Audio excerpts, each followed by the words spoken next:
Welcome to the Gamer and the Weeb podcast, the only podcast that has a body pillow of your waifu and doesn't judge you for it. I'm your host Ryan, here with your co-host Leo. You can find him on YouTube at FondeoLeo. Same handle on Instagram and Twitter. Yes, is that a confirm? Yes, dude. Fuck.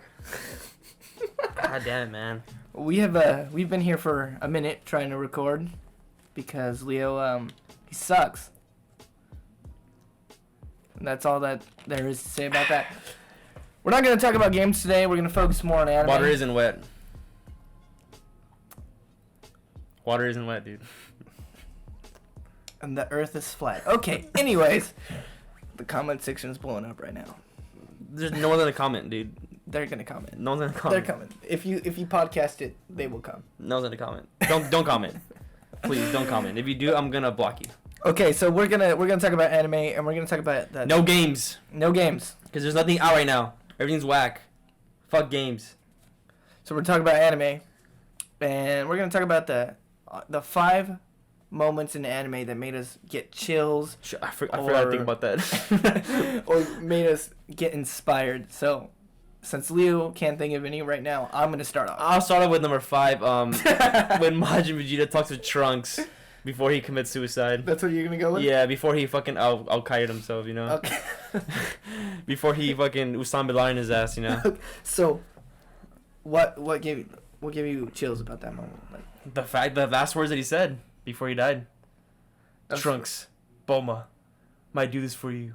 even you, Kakarot. Because, like, he always hated Kakarot. Well, he never hated Kakarot, but he never really, like, saw him as a friend. Just, like, pretty much like a vicious rival, and that's pretty much it. Yeah. So the fact that he thought of him as his last moments shows huge development and huge growth for that character. That's what I was gonna say. The amount of character development that went into just that moment, from even the Cell Saga, where he was like arrogant and was like, I'm gonna go into the time chamber and like, train because I'm still stronger. It was like, in my opinion, Team 4-Star instead of the best. It was like his first like I'll wait for Goku moment.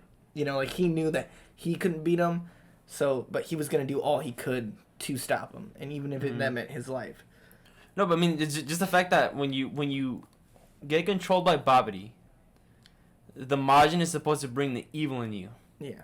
So the fact that he was able to think nothing but good stuff in the end, just proves to you how badass or how Vegeta's one of the best characters in Dragon Ball Z. Yeah, and one of the best characters in anime in general.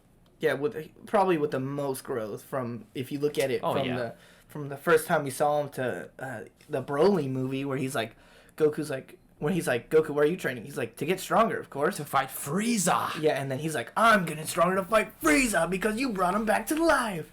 Like, it shows you that he cared about more than just like himself. He cared about his wife, his daughter, and his son, who's not as cool as the future version of his son, but whatever. I mean, even like in Super, like before the Universal, Power Up tournament happened, he said he's not gonna join in until his new daughter's born. Yeah. So he wants to be there for his new daughter because I'm pretty sure he knew it was wrong of him to never be there for Trunks. Yeah. I mean, like even like on the side when he's like gonna go, sacrifice himself, like he even told Trunks like, oh, out of like, I think he said, oh, you're almost 5 and not even once I'd held you. Yeah, I don't. And then he actually hugs him. Yeah. At that point, I'm like, that's huge development right there.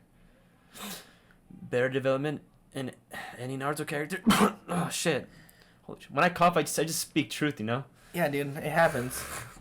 I think I'm gonna start out pretty basic. One of the moments that gave me chills in anime was freaking when All Might was talking to Deku, and he was like, and they didn't even do anything cool. He was just like, you too could be a hero, like. Oh, the beginning. Yeah, like he was finally confirming that like his dreams, and like that just like. That sold me for the show, like, completely. I was like, yep, I'm in. I want to see this guy become the #1 hero because, like, All Might told this quirkless boy that your dreams can come true, and I'm going to help you make them come true. It is not just... But the fact that, you hear it from your most idolized person ever. Yeah. Like, that's huge, like, relief like, if you're a football player, a quarterback...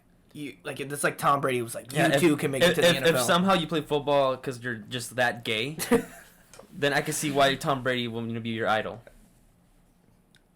Leo. When Leo says football, he means soccer. No, when I say football, I mean whack ass football. Football. But yeah, that moment for me, like, Deku is just one of those characters I automatically like. I see myself in.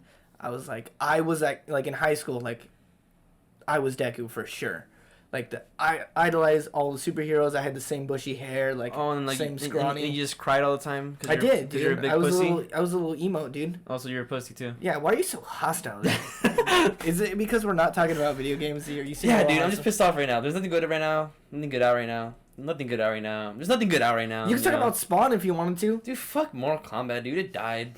I don't care anymore. It really did. When they released those images of the Joker, it totally just... Yeah, I never was on board with Joker being an MK again. Honestly, they could have choose any other badass person. Like, why Joker again? Don't like that. I didn't like when they put Terminator. I was like, cool, it's gonna be yeah, Jason, but the robot. They had weird choices. I would have been happy with if they just brought back only the MK cast. That's it. I would have, and Spawn. Well, yeah, for sure Spawn. I would have been happy if they had only all MK character DLCs and then only just one, which is Spawn. They usually do that. They only have one celebrity guest character yeah, to so come many in this time. And they fucking threw in 3, and only one makes sense in a Mortal Kombat game. Yeah, I would have liked to see Reptile because Reptile's been in like every Mortal Kombat game. That's probably the most disappointing moment of MK. Yeah, when you're like, oh, Reptile's only in the crypt. Yeah, stupid.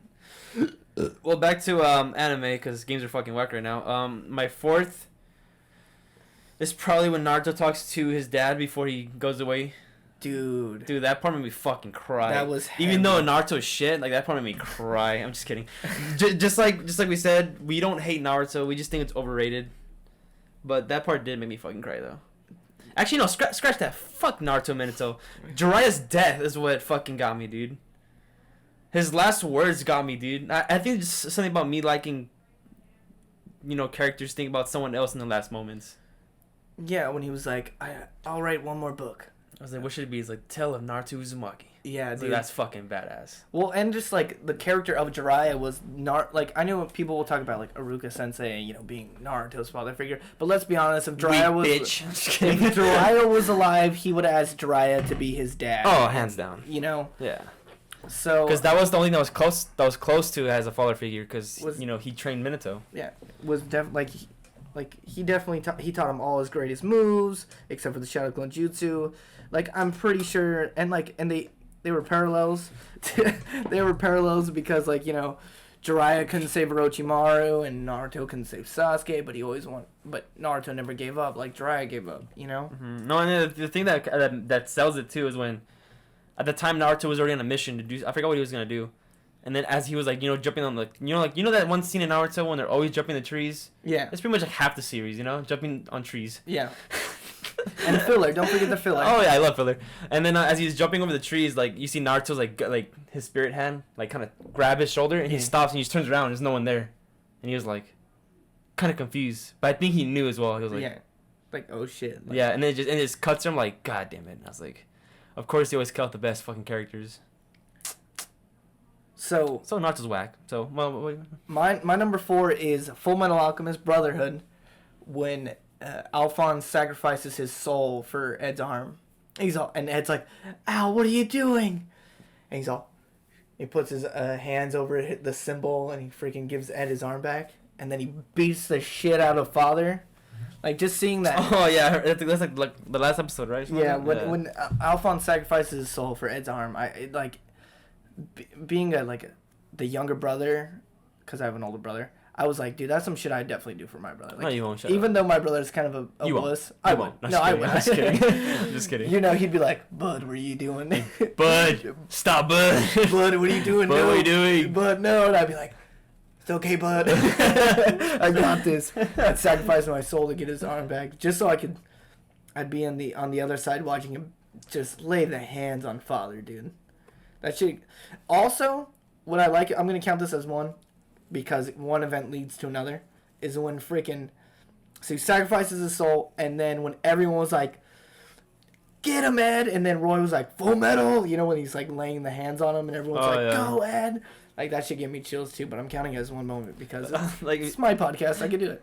Like you see the bloopers when like the whole thing was happening, and since Mustang was blind at that point, he was like, "What? Dude's on his back!" Look at the stupid ass voice. I fucking love that. Or like at in the end, like when they're they're teenagers, and they're on top of like their house, like on the roof, and they're just looking down in the road, and then I think Alphonse goes, "Hey Ed," he's like, "Yeah." So you think what I'm thinking? And Eddie goes, "Yeah, we should bring Mom back." If you guys haven't checked that out, you should look up Fullmetal Alchemist Brotherhood's bloopers. It's hilarious. It'll make your fucking day. Those bloopers are... It's amazing. I love it. The bloopers are great. So what's your number 3? 3? Oh, I wasn't even thinking, dude. Fucking shit, dude. Fucking. You see what you do to me, dude? Fuck, man. I'm gonna find another co-host, dude. Fuck. Dude, hey guys, this is my last video. You know what? Let's bring some fighting shit out right now. Probably when Dragon Ball Super got good was when Goku goes Kaioken times 10 blue, dude, against Hit. It was the because it was still back when it was coming out weekly. So and I'll be watching on the Fire Stick. So when it comes out, I'm on Fire Stick watching it, and then all I hear is Kaioken. Like, dude, we haven't seen that shit in 5 ever. So when it just came out, I was like, holy shit. I was like, this is amazing. And then like at the time, the song that was playing was like one of my favorite anime opening songs. And once he rushes him and punches him, Hit in the face, and that song was playing in the background, dude, I popped a huge fucking boner on that shit. Dude, it was even better when we got to hear dub. Yeah. The dub was even better. The dub was even better. So yeah, I really enjoy that. And then because it was at that time, Hit was like this unstoppable force. He could stop time, and since he was fast, you couldn't fucking touch him. But that Kaioken Blue was faster than his time skip. Imagine how powerful that is. Well, they did a really good setup with showing like Vegeta destroy the entire Universe 6 team. Oh yeah. And then Hit one-shotting Vegeta. But then it shows you why he got one-shotted while Goku was handling in blue. Because I mean, he wasn't handling blue, but he was doing way better than Vegeta in blue. And then I think in the manga they didn't explain it. Oh no, I think the manga they did explain it, and in the anime they didn't. And then the manga they were saying it takes so much energy, just triggering just the blue form. Yeah. Burns a bunch of energy. So the fact that Vegeta, so he turned it on, but then it also burns a lot of energy when you turn it off. So when he did it simultaneously, like he didn't have much energy as he did as when Goku was fighting Hit. So Goku was at full power, whereas Vegeta was kind of weakish. And I'm pretty sure in the manga, Goku was switching back and forth, wasn't he? Yeah. Between God and Blue. Yeah. And so that was pretty cool. I like the Super Saiyan God form but to see that actually do something in the manga was pretty cool.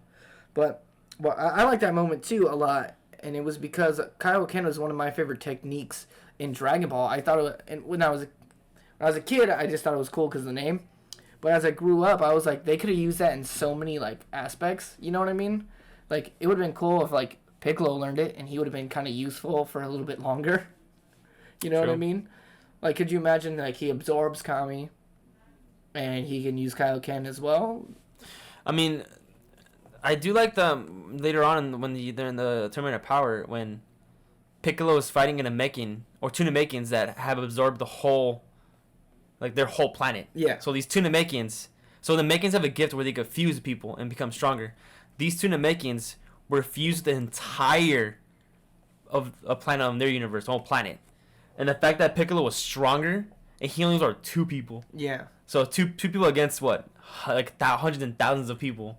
And Piccolo was still like leagues above him. Have you read the Dragon Ball AF? No, I haven't read that one. Or it's like, I think it's called. But I've heard like the Universal Tournament, but like it's a manga that's created by the same guy who created Super.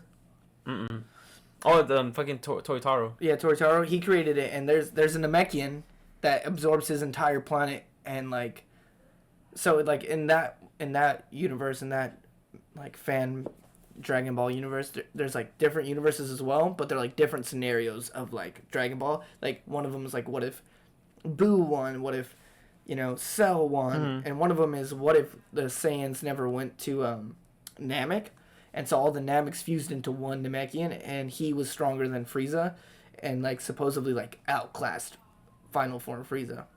And they were saying that he was like the strongest person in the entire tournament, and he was just handing out fades left and right. But now that you're saying that he wrote the same thing in the Super, I didn't even remember that, dude. Yeah, like cause when Toriyama, like the original writer of Z, when he saw AF, like he really enjoyed it, so he hired Toritaro to carry on the legacy, which is a huge fucking honor, dude. Yeah, well, but then also like there's gonna be a lot of fucking like high expectations to be chosen, like single-handedly chosen. What I think is people don't. Well, GT is not canon. Yeah, it's not.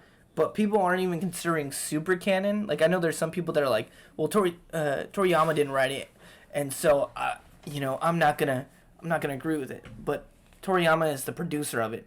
No, but the thing is, and isn't he the editor too? So whatever. Mm-hmm. He just gives Toritaro the beginning and the end. Yeah, he says, fill in the blank. So he gives them point A and B, and he says, all right, so whatever happens in the middle, you write yourself. Yeah. So, and then he has to make up, like, what to do. But the thing that kind of sucks, though, is that parts of Super isn't really canon if you kind of think about it. Like, when I read the manga, there's so much dope shit that happened in the manga that I didn't get to see in anime. Or there's a lot of shit that happened in the anime that I didn't get to see in the manga. So, even though, the Kaioken Blue is one of my favorite things ever, like, in Dragon Ball, it's not fucking canon, dude. Yeah. And that really breaks my heart. It isn't canon. But it's But doesn't he use it in the Tournament of Power, though? No, but not in the manga. No, he doesn't use it in the manga either? No, like Kaioken Blue is not a thing at all. Oh, damn. But one thing the manga that did was pretty dope, that Goku actually used Hakai against Zumasu.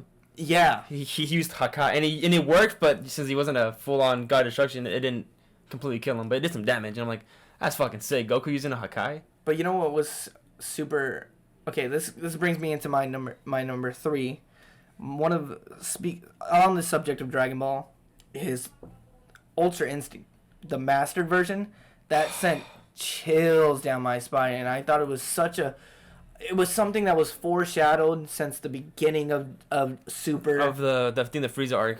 Yeah, like they were like, if you two stop thinking about it and start reacting, you could achieve something higher. And just to see that come full circle with mastered Ultra Instinct, and I even like the speech that Vegeta gives when when he was talking to Belmoth. Yeah, he was like you don't think that he'll get it, but like we Saiyans here have proven that we can achieve great power in such a short amount of time, and like look, we have done nothing but surpass our limits in this tournament. He's like, step over to the power of God's Kakarot, and he goes yeah, and I like it because there's this like Jiren's punches are like creating this force field around him, and then you start seeing Goku's punches, and then you hear the cha cha cha cha. I was like, dude, sent chills down, and I loved the design, the white hair. Yeah, I thought it was sick, so cool. And what I really like about it, it's not a Saiyan exclusive thing. Yeah, it's anyone can unlock it. You can unlock Ultra Instinct, and it's also says it's not a transformation, it's a technique. Yeah, which is why everyone can use it. Yeah, but I think what sells that one is when Beerus was saying, he was like, "Oh, we see unlocked it, huh?" Yeah. He's like, "Yeah, he goes, "What an unbelievable guy." Yeah, and he's all smiling. Yeah, he's all. And then he's like, "Now that glow." He's like, "That glow." Like, that's the full Ultra Instinct. It just shows like Goku just standing, just like aiming at Jiren's like, "Fool, I'm about to fuck you up right now." He's like, dude, you thought she was over? It's like, dude, you don't know shit about my plot armor, motherfucker. He's like, yeah, this shit is over for you. Yeah, fucking Goku's like, bro, like you haven't even tasted my plot armor. I'm about to show you what my plot armor is, motherfucker. He was like transforming, and he was like, "You think Naruto has plot armor? Check this shit out. I'm gonna unlock something only gods can." No, but like speaking of that, I was thinking about it today at work. I was like, dude, like I love anime shows that they mention something in the beginning, and it goes full circle in the end. Yeah. Like I love that shit. Like when they mention like, oh, like there's this thing that happens. Oh, like there's a, like, perfect example. Dragon Ball Z, the beginning, when Raditz or when Vegeta mentions like all the I'm gonna become the legendary Super Saiyan. Or not back even in the Saiyan saga. When he beats Nappa, doesn't he say like he must have unlocked the power of Super Saiyan or something like that? Yeah, like he mentions it, and then just for like in the end, in the last fight, Goku go Super Saiyan. Like I love stuff like that. And for those of you who are like, no, that wasn't the end of Dragon Ball. Toriyama tried to end Dragon Ball at the Frieza arc. Yeah. And then he tried to end it at the Cell arc, which it should have ended at. and his editors and producers were just like, yes, more. Well, more, yeah. Like I think I mean, Toriyama said himself. He said after the Frieza arc, he was making shit up as he was going. Yeah. So like from if you see the Saiyan saga all the way to the Frieza saga in the end, you could tell he had it before he even wrote it down on paper. Like he had that shit down, and then he was like, okay, now this is how it's gonna happen. And when it came to Cell saga, he was making stuff as it was going on. Well, he just kept going. There's going. even like an article that you can find on the internet where it talks about like how he made, like he talks about the androids, and then he comes out with this old man and this like China doll, and his editor was like, these are the final villains, and so he comes out with make other ones. Yeah, make other ones, and then he makes 16, 17, and 18. I was like, yeah, no, and then dude, he's like, fuck, come on, he's dude. like, oh, so now instead of battling old men, they're battling teenagers. And then he was like, I'll make another one. Make another one. And Cell was made. Yeah, and then he finally made this bug monster, and they were like, yeah, we like him, but is this his final form? He's kind of ugly. And then he made the buff version. He was like, is this the guy's final form? Because he's kind of dumb. I mean, I do like Perfect Cell. I think he's a badass. I like Perfect Cell, but because of Gohan.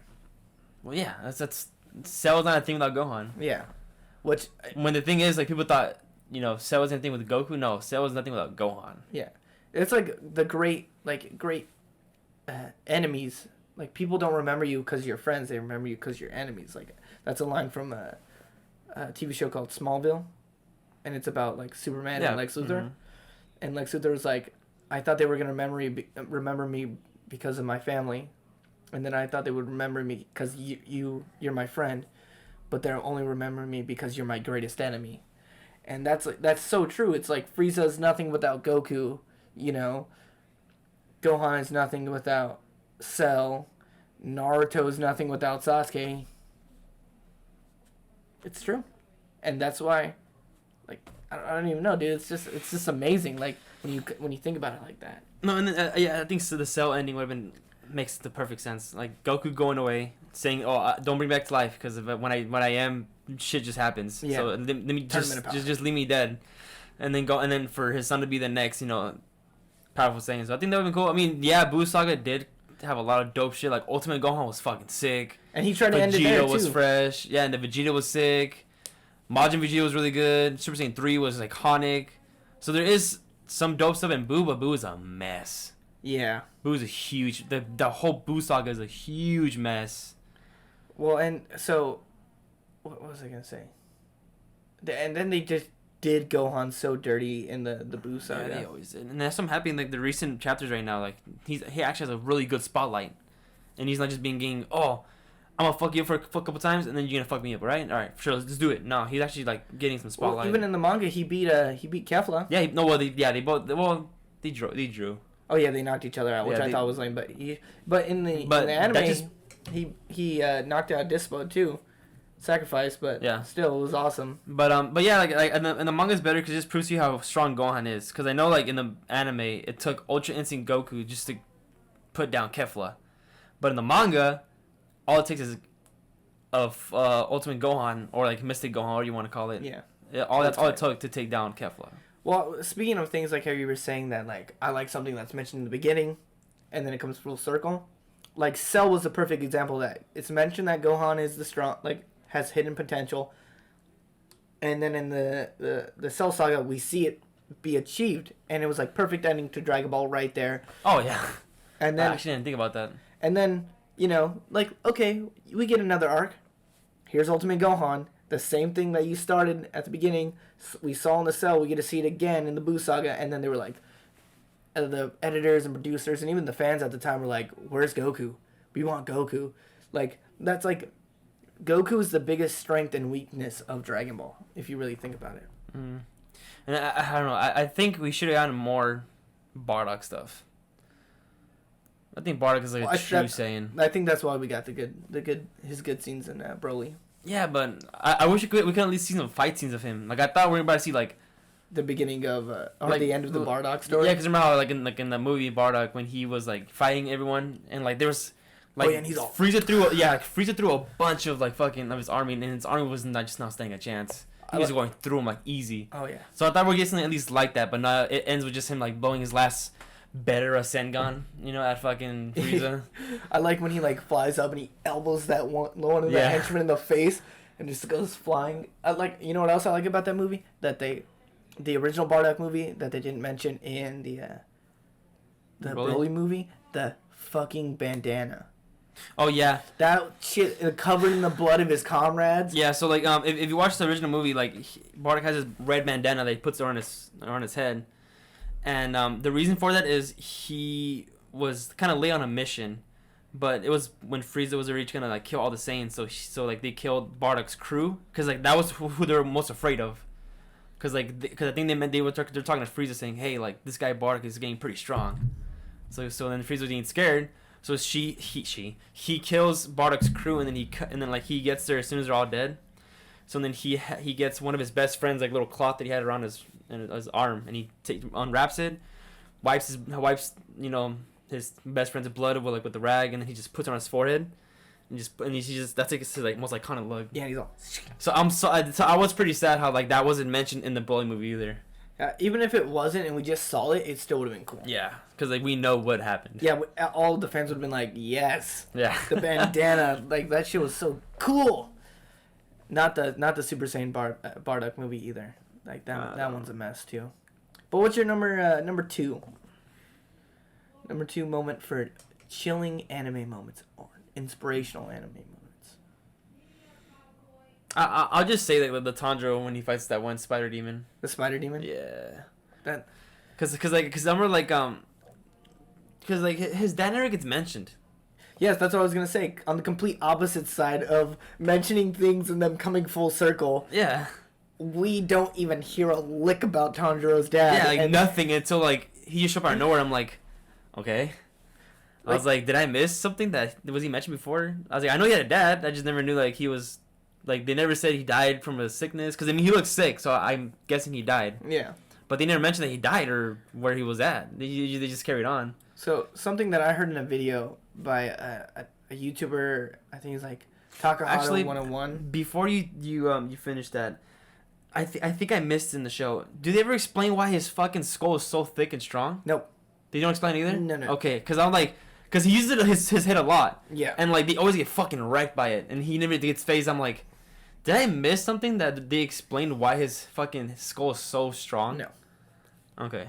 So I was watching this video by this guy named Takahata 101. Bullshit. And he like does Bleach videos, and he was talking about how the writer for Bleach pulls like some plot armor bullshit at the end of each like major arc, like when he fights when Ichigo, the main character, fights a character named Aizen, like the character is way stronger, and so he has to pull some bullshit that like, yeah, you have this hidden power inside you that no one's ever mentioned and no other character could do except for you, and your weapon, because their weapons are alive in Bleach, he's like, your weapon knew about it and he just never said anything about it.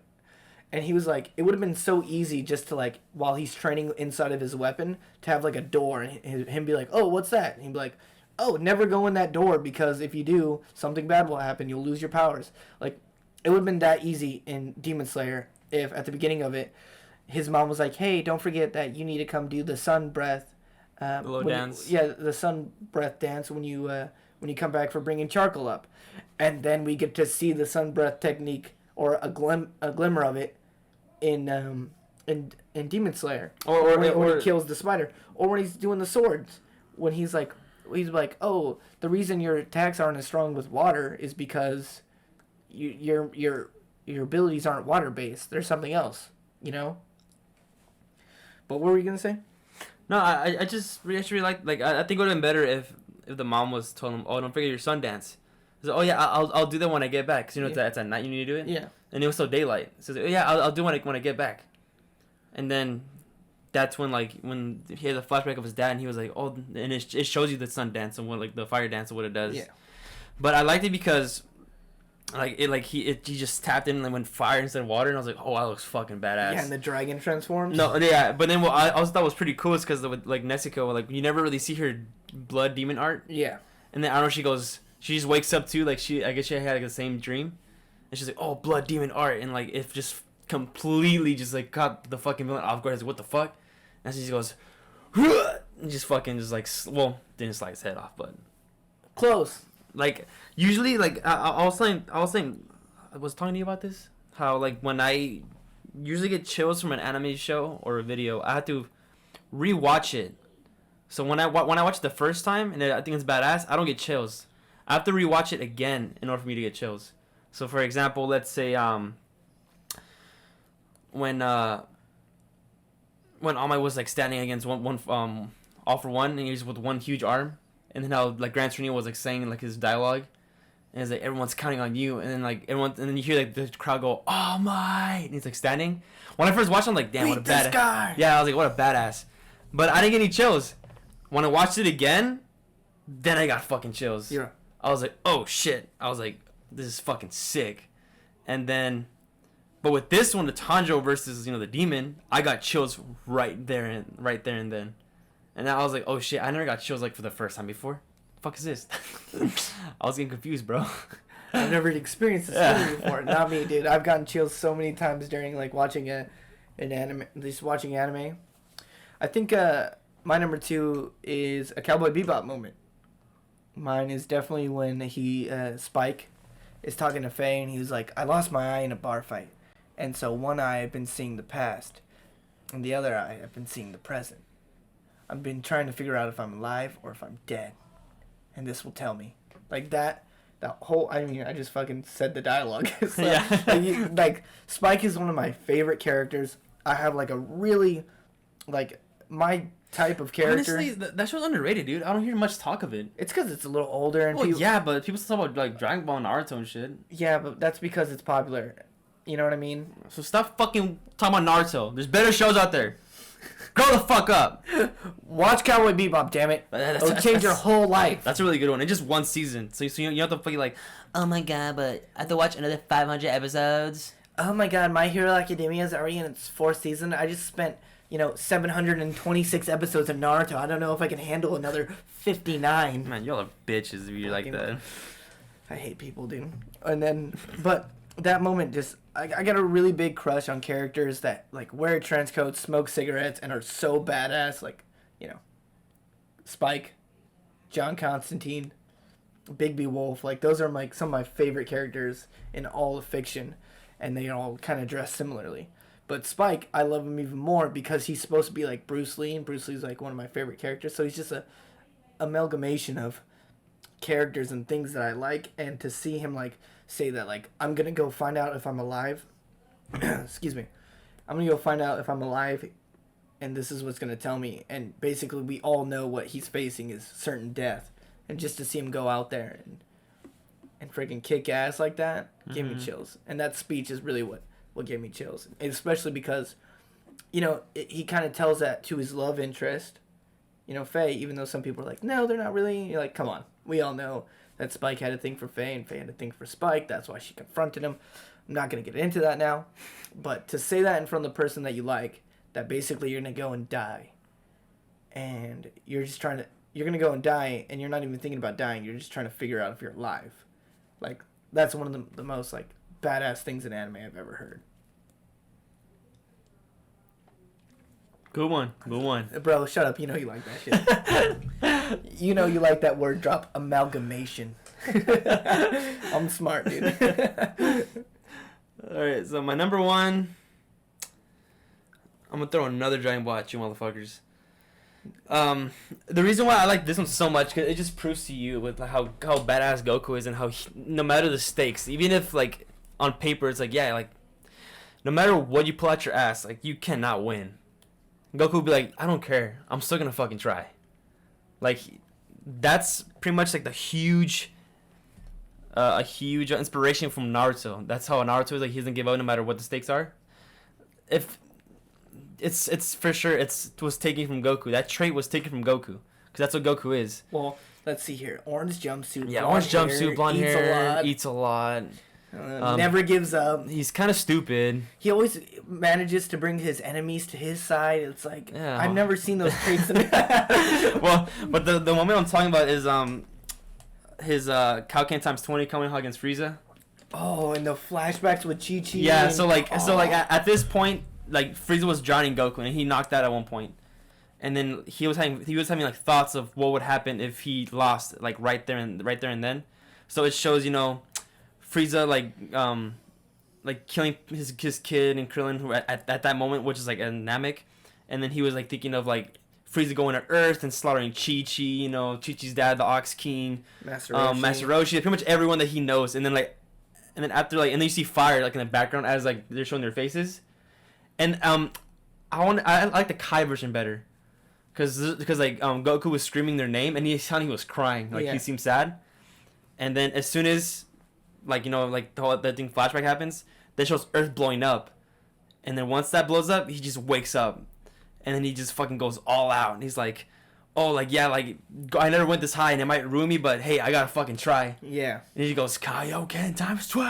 I love the music that plays in the background. I thought that was such a great, like a really iconic moment.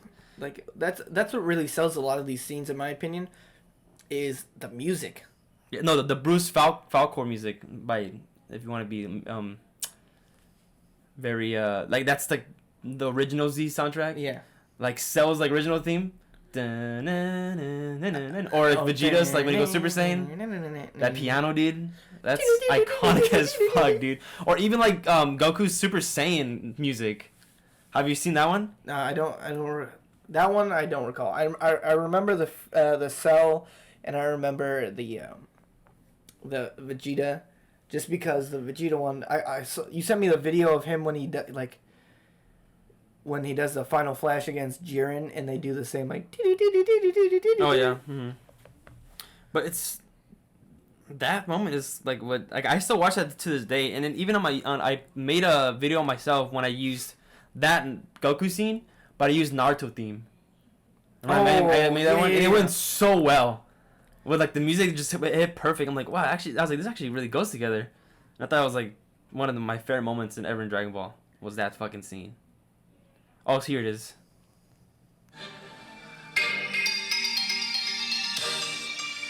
I will make you suffer. That part was fucking dope too. See, I was stuck between that Kamehameha times 20 or the Super Saiyan transformation. Dude, you know what was really funny when Team 4-Star did it? And when they were talking about it in the when he's trying to make Gohan become a Super Saiyan, he goes, Freezer had just killed my best friend and threatened to do the same thing to my son. No, he's like, my baby boy, and he's like, hey, you were there. He's like, how can you go Super Saiyan? Yeah. Why did you go Super Saiyan? That was pretty funny. All right, so what's your number one, you bastard? Okay, I'm gonna say. Okay, you don't know this anime. That's why I like. It's gonna be my number one, and you're gonna be like, "Wow, I don't even watch anime. I don't even care." So my number one is from an anime called Berserk. I talk about it constantly. Yeah, you have, yeah. And I'm reading the manga. I'm buying the big deluxe. I have an action figure of the main character Guts. So let me set it up, right? So Guts is this badass berserk character who just rampages his way through life, and all he cares about is swinging his sword and killing people, right? Well, then he meets this dude named Griffith, who like has a dream to become like a king, right? And him and Griffith throw down, and Griffith wants him to join his team, and Guts doesn't want to join Griffith's team, and they fight, and Griffith wins. So they become comrades, build friends, and Guts does whatever he says, right? And Guts thinks that like I'm his best friend, you know? And then he overhears Griffith one day, and he's like, he goes, yeah. And this girl's like, oh, wow, like you have a lot of friends. And he's like, oh, no, those are my subordinates. Those are my comrades. They're not my friends. He goes, if a man is to be my friend, he must be my equal. He must have his own dream that is apart from mine. And he will let nothing stop that dream, even if it's me. And so Guts finds his dream in wanting to become like the greatest swordsman in the world, you know? And Griffith says, like, if you want to leave, you have to leave the same way you came in. We have to fight, you know? And Griffith is, like, you know, everyone talks about him, like, hypes him up, like, oh, like, this is the strongest swordsman in all the land. Like, he's the greatest, you know?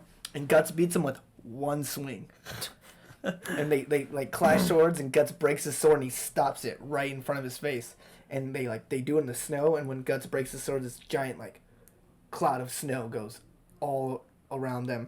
And all of their friends are there to watch, like the main, like, you know, like the main little group. Mm-hmm. And like, there's this one guy who hates Guts, and he's like, "I'll be mopping up your blood off the ground in a second." And then when he sees like Griffith lose, he's like, "That was a fluke." But he's like, no way. And Gus tries to prevent this fight for so long. He's like Griffith's like, you're not leaving unless we fight. And Gus is like, would you take like a smile and a farewell from an old friend? And he's like, no. What is taken by the sword must be returned by the sword. And Gus beats him one swing, and then just puts his sword back in its sheath and just leaves. And Griffith's like a guy who's just like this ray of confidence, always just drops to his knees and is like, you know how they do in the anime? Yeah.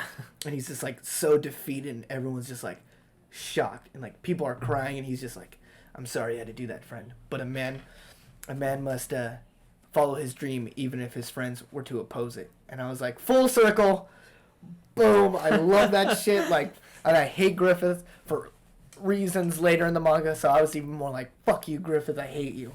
That was my number one. And just I watched it, like I saw the Berserk movies when I was younger and the TV show, but you know, as a kid, the only reason I watched it was because it was like knights and it was gory. So when I didn't really understand it, but that moment always like stood out to me because I remember thinking like, man, Guts is a badass.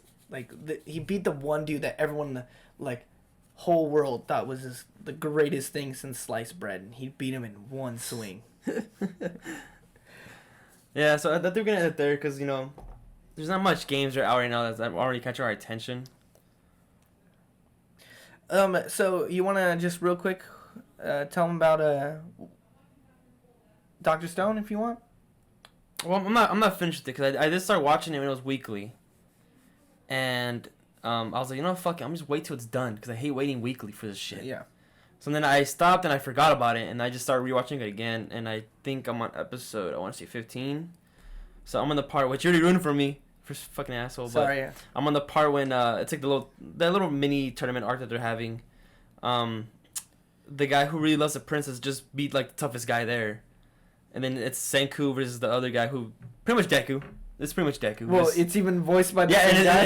and the dub is voiced by the same guy who voices Deku. So he kind of has like a Deku thing to him, but this guy's more funnier though. Yeah, this guy's more fun, a little more funnier. And their fight's about to happen. I'm still there. I'm probably gonna watch a little more before I go to bed tonight. But yeah, it's so far it's good. It's not your you know, like typical. Yeah, it's not your typical like shonen anime.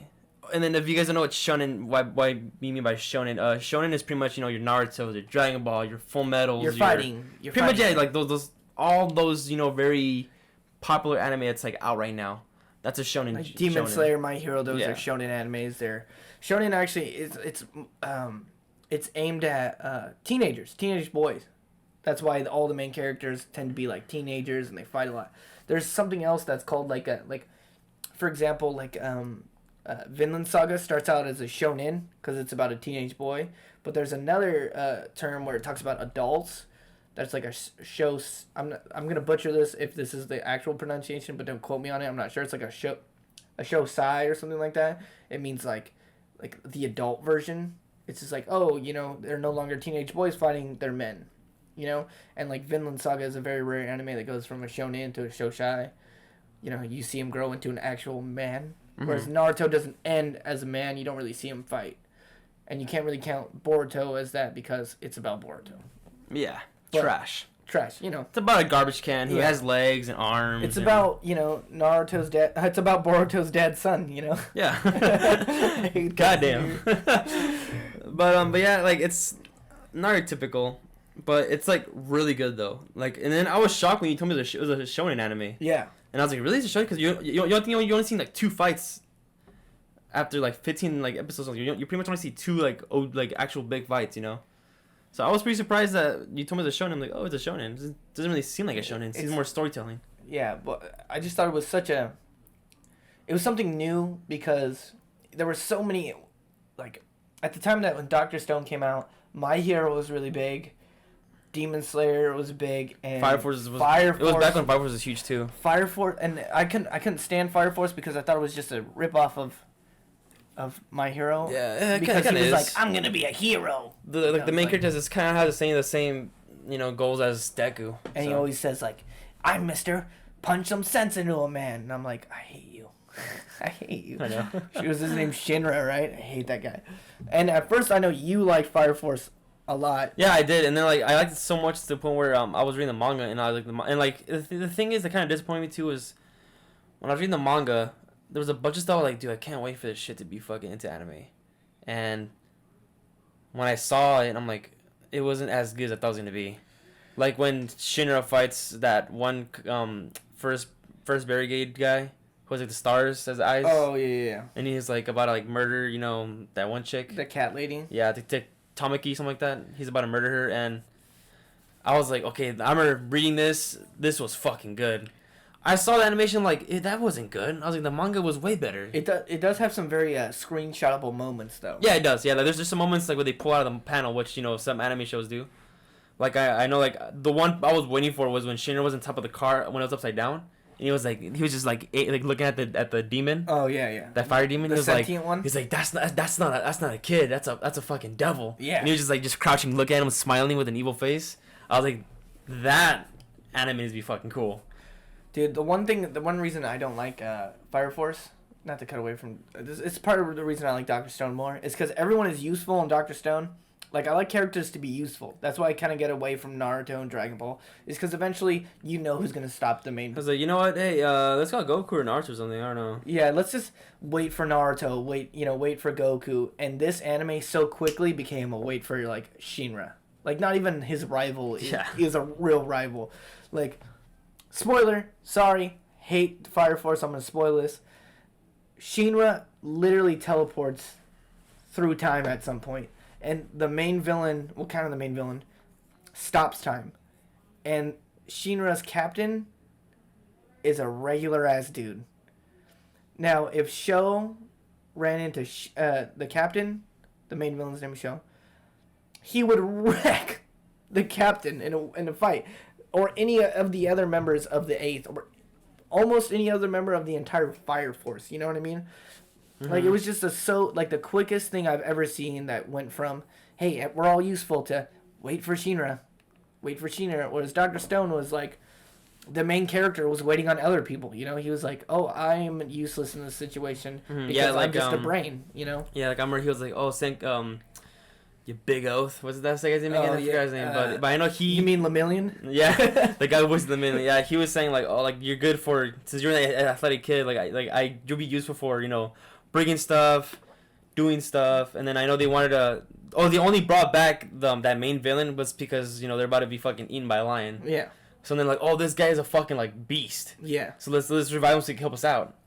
And then so... And even that guy, like the villain in Dr. Stone compared to Fire Force is way more interesting. Yeah, he does have an interesting way of look at life, because the main villain of Dr. Stone, what he wants to do is he wants to bring back only the people that would do good. Yeah. So he wants to pretty much kill everyone that did the world bad. Like let's say this one guy who Bill was Gates, the CEO. Yeah, so let's say just some smart ass dude. Like he would want to kill that smart ass dude and instead bring new minds. While as Senku, the main guy, is like, no, let's just leave it how it was. We were thriving. Yeah. So what's the point? Like, the main villain sees the use in new ideas, whereas Senku sees the use of used ideas. Like, he sees, like, older people as, like, a way of, like, they've already lived life. They can give us advice, whereas the villain sees, like, no, they had their chance. This is our chance now. And what I really like is when the villain is, like, he's like, in a different time, I could see us being friends, and he has like a little like thought process. Oh yeah, I see that. Yeah, that's pretty cool. Because the main villain, he didn't have friends growing up. Mm-hmm. He was so dedicated to one. His parents made him so dedicated to one thing that he didn't really have friends. And he was saying that like if like he had grown up with Senku, then maybe things would have turned out differently. He would have showed like his view in life. Yeah, but he doesn't, and it's just. And it's hard to not like that character because you're like, I could see where he's coming from. Like, there are a lot of people that take advantage of the world, but also there are people that would be useful in this situation. Mm-hmm. So it's a really conflict of ideas, and and the main villain is completely strong, and Senku is completely smart, and so it's battle of brute force versus intelligence, and that's what I think is really cool. I think it's also going to be sad when eventually we have to see him die, because there's no way that they're gonna make peace. This isn't the type of guy like the villain in this show. I just hope that this like out of nowhere he's like, hey, let me just do a talk no jutsu on, Tsukasa and see if he like would. Yeah. It's like, no, he literally said, I'm not gonna change my mind. I'm gonna do it the way I see fit. Yeah. So like, there's no way you can change his fucking mind. If somehow he does get his mind changed because Sengo talks to him, I'm going to murder the fucking author of this fucking book. Dude, I saw a really cool like fan art of the Tsukasa and Senku like laying next to each other, and they were both like dying, and he was like they were talking to each other like, like, I know we were enemies, but like I still consider you a friend, Senku. And then Senku was like, I never stopped considering you as a friend, and like they fucking died as friends. See, like, I think that's what it should be doing. Like, it's said and it's true. Like, you are your true person when you're in your final like legs. Yeah. That's kind of like with Madara. Like, I like that he was a villain. So like, let's say if once he is dying, then he kind of says like, oh, you know what? Like even though I'm a dick, I kind of miss like like when he was talking to Hashirama and he was like crouched next to him. He's like, I'm not gonna lie, I kind of miss like the old days. Yeah, like just, when we were friends. Yeah, just like sparring with you was all that mattered back then, or something like that. He's like, I wish it could turn out different, but and he goes like, oh, I wish it could have been different, but it had to be what it had been done. And then like, I like how Hashirama is still a good guy. Like I remember like when he got reanimated, he was like, oh, I can't wait to see my friend Madara. Yeah. Even though he knew he was gonna end up fighting him. Dude, the best thing is when the Madara was like, Hashirama, I've been waiting for you to get revived. Like, no. He's like, no. I'll deal with you later. And he's like, he's like all shocked. But you know what? You know what always makes me laugh about that is they hype up that Hashirama so much, right? They're like, yeah, Hashirama is the only person who could rival Madara after Madara just wrecks the 5 Kage, the entire Shinobi Alliance, claps Naruto and Sasuke. Everyone's like, Hashirama, only person who could stop Madara. And then he off-screen one-shots him. Yeah, but then but you do have to see like the because Kabuto is like, oh, like I made you better than your prime. Yeah.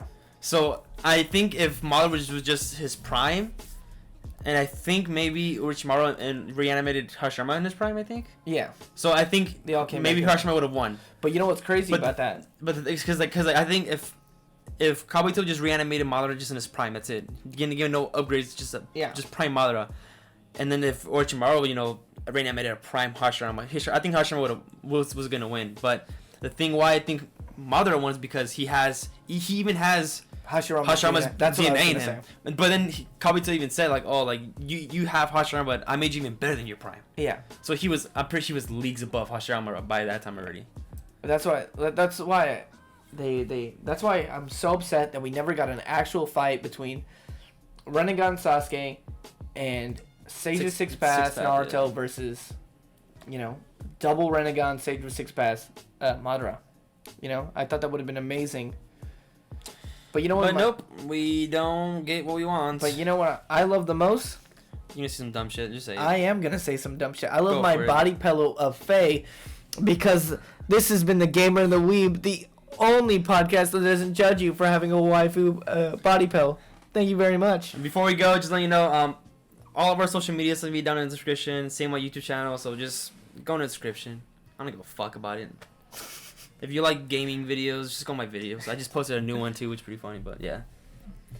That's us signing off. Believe it. Later, skater.